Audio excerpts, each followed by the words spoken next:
2001ஆம் ஆண்டு ஒரு நாள் நான் பிரார்த்தனையில இருக்கும் பொழுது அதிகாலை 3 மணிக்கு என் ஆன்மா பரலோகத்துக்குள் எடுத்து செல்லப்பட்டது. அங்க ஒரு கான்ஃபரன்ஸ் ரூம், அந்த கான்ஃபரன்ஸ் அறையில பிதாவாகிய தேவன் அமர்ந்து கொண்டிருக்கிறார். ஆனா அவரை பார்க்க முடியல.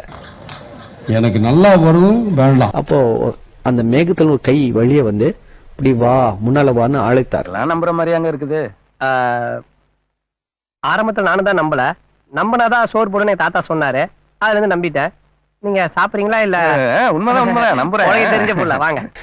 டேபிள் மேல இந்த டிவி ஸ்டேஷனுக்கு அனுப்பக்கூடிய பீட்டா கேசட் ஒன்று இருந்தது. அதை இப்படி எடுத்து இப்படி பார்த்து கொண்டிருந்தார். பார்த்துட்டு ஏசுவாமி கிட்ட இந்த கேசட்டை கொடுத்தார்.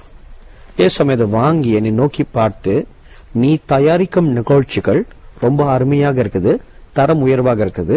ஆனால் இன்று முதல் ஒரு காரியத்தை மனதில் வைத்துக்கொள்.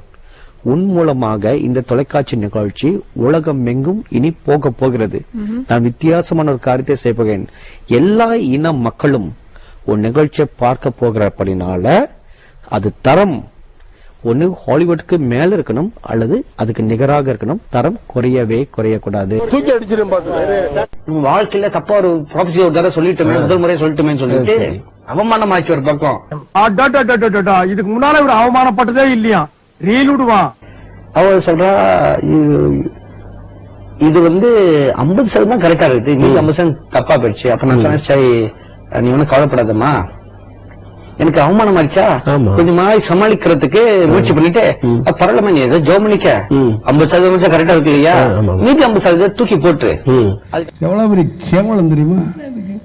இவ்வளவு கேவலப்பட்ட ஒரு குழப்பு தேவையா? அவமானம், துக்கம், ஒரு மாதிரி ஒரு திகில் ஒரு பக்கம் வந்துருச்சு. தப்பா ஒரு ப்ராஃபிஸ் சொல்லிட்டோமே. அதே மாதிரி இந்த பொய்ய நாவி இடையில வந்துட்டானோ, இந்த மாதிரி சண்டைகள்லாம் எனக்கு வெக்கங்கட்ட பெல்களா உங்களடா நீங்களும் உங்களை எனக்கு ஆத்திரங்கள். நிறமுள்ள ஒரு குதிரை வருகிறது. அதன் மேலே ஒரு தூதன் அமர்ந்திருக்கிறான்.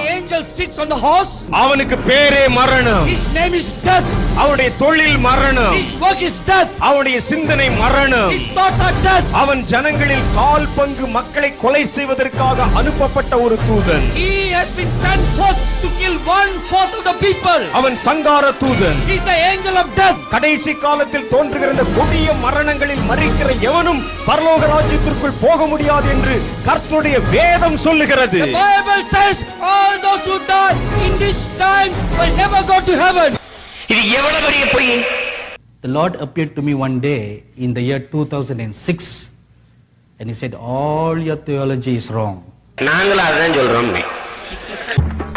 வா அலிங்கோயா வா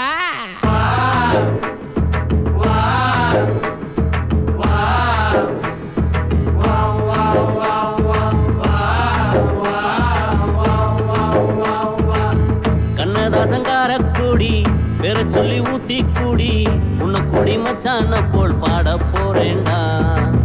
கண்ணதாசங்கார கூடி பேர சொல்லி ஊத்தி கூடி உன்னை கூடி மச்சான போல் பாட போறேன்டா. கண்ணாடி கோப்பையில கண்ண மூடி நீச்சலடி, ஊறுகாய தொட்டுக்கிட்டா ஓடி போகும் காய்ச்சலடி. போதை என்பது ஒரு பாம்பு விஷந்தா, சேர்ந்து குடிச்சா அது ஒரு சோஷலிசந்தா.